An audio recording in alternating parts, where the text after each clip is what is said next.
But I've thrown you now by being the funny one. Funny one. It's all relative, isn't it? It is a bit.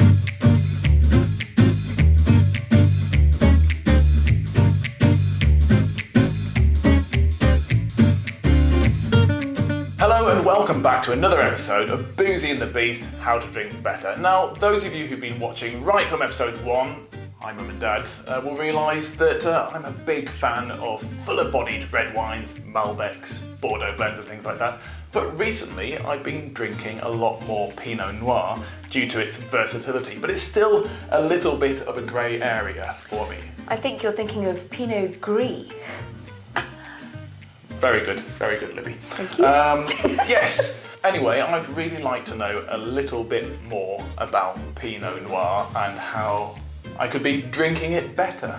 Well, how topical, because actually this week it was International Pinot Noir Day. Oh, you couldn't script it. But we did.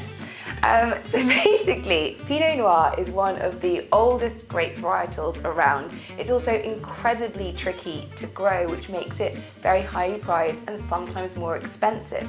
It tends to like cooler climates, so it's really well known as sort of old world wines. So a Burgundy is, if you drink a Burgundy, red Burgundy, it's Pinot Noir. Okay. It's also really popular in Germany, where it's called a Spätburgunder. I'm not sure if I've said that correctly, right? They probably call it something different. They probably. But that's how I would say it. Spätburgunder. It's also grown in Germany, is the take-home message. In fact, it's actually grown successfully all over the place. So Otago in New Zealand is renowned now for its amazing Pinot Noirs, as is Oregon in the US. And there are some quite exciting emerging markets over here. I mean, these are places that have probably made wine for donkey's years, but they're just sort of really hitting our market right now. So Romania is apparently the new country. I know! Bugamish poor! What? I hope there are no Romanians listening. I'm really sorry about that. Was that very rude? It was very rude. Was it very rude? It was probably the rudest.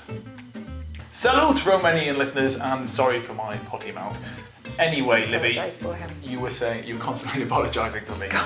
I apologise for the amount she has to apologise. And I'm normally not even the PC one. Anyway, so basically what I've got here for us is a Romanian Pinot Noir, which I thought we could try, because it is apparently the new of the new. Who knew? Who knew that it's the new? So right, ready?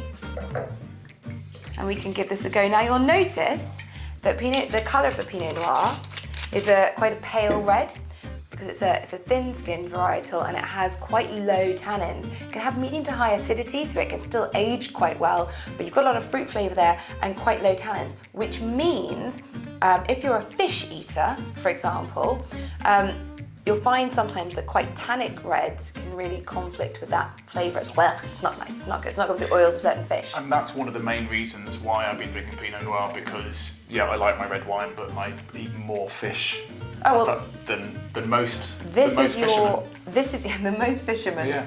We've done a poll of fishermen.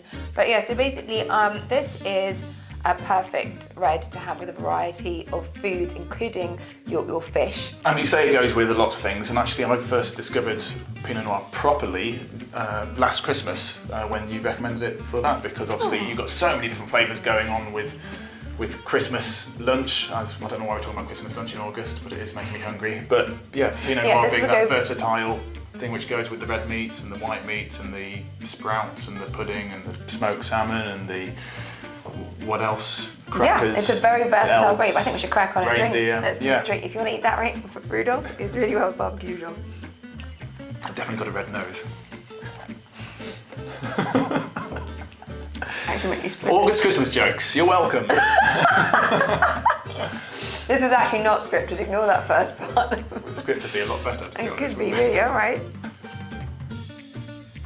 Oh, you see that is lighter, but it's got... It's quite peppery. It has got that peppery kick, and it's really got those fruit flavours going on. Yeah. Have a quick look to see what I am drinking. You may indeed. Now, everyone has my palate is not your palate, my tongue is not your tongue, so everyone has to find their own defining features. For me, generally, Pinot Noirs taste and smell a little bit like a bouquet of roses that have been dried in a cedar box, and if I get that, then I kind of know that I'm drinking a Pinot Noir, but it all comes with loads of practice taste, and find out what are your sort of key signifiers. Yeah, I don't get any of that. What do you get? Oh, it's quite nice lighter red wine with a bit of a peppery edge.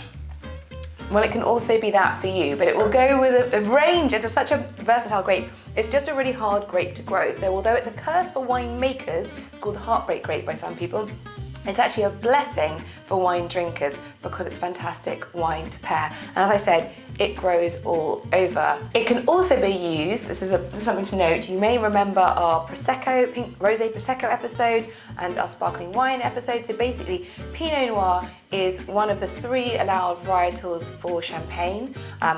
There are 2 reds in one of them, and also it's allowed, it's the only red grape allowed to colour Prosecco to make it rosé, so it's used in rosé champagnes and rosé Prosecco, so it can be in a blend as well, but it's an absolutely versatile, amazing, very hard to grow grape, so it can be a little bit more expensive, but it's worth it. And I actually think some of my favourite Pinot Noirs that I've had recently have been New Zealand rosés.